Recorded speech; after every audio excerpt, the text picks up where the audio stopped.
វត្តក្រពុំមានជ័យកោះធំបានកសាងឡើងក្នុងអំឡុងឆ្នាំ1832គ្រិស្តសករាជ2376ចាប់តាំងពីពេលកសាងមកទល់សពថ្ងៃវត្តក្រពុំមានជ័យកោះធំបានឆ្លងកាត់14ជំនាន់ព្រះចៅអធិការ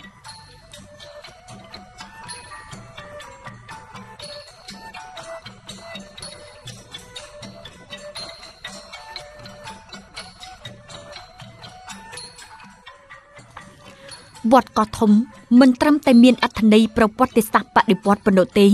នៅថែមទាំងបានស្តាប់ជាប់ជាមួយទីតាំងនិងស្ថាបត្យកម្មបុរាណដែលបានលើកប្លង់តាមក្បូរក្បាច់វត្តខ្មែរបុរាណទៀតផងរាល់ពេលដែលបានជួសជុលឡើងវិញពុទ្ធបរិស័ទតែងតែឯកភាពរក្សាស្ថាបត្យកម្មពីបុរាណដើម្បីកូនចៅជំនាន់ក្រោយមកស្វែងយល់ផងដែរ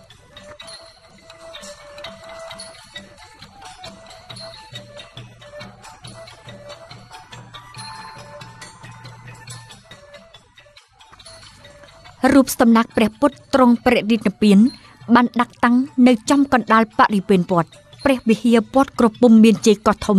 មានដំបូល3ថ្នាក់ក្នុងថ្នាក់នីមួយៗចែកចេញជា3ទៀត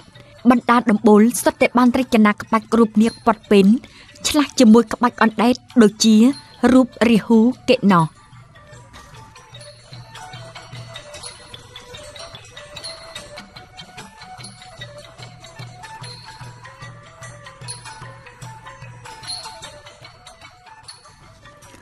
វត្តក្រពុំមានជ័យកោះធំមានទីតាំងស្ថិតនៅកណ្ដាលតំបន់ស្រុកស្រែចម្ការសុកសានត្រាន់ជាទីសក្ការៈដ៏ស្ងៀមស្ងាត់បានលេចឡើងក្នុងកណ្ដាលអាកាសវេហាក្នុងពិធីបុណ្យប្រពៃណីលោកអាចារ្យទាំងឡាយបានប្រារព្ធពិធីកិច្ចបុរាណជាច្រើនហើយណែនាំមេមីងពុទ្ធបរិស័ទរួមគ្នារក្សាទំនៀមទម្លាប់តាមប្រពៃណីខ្មែរ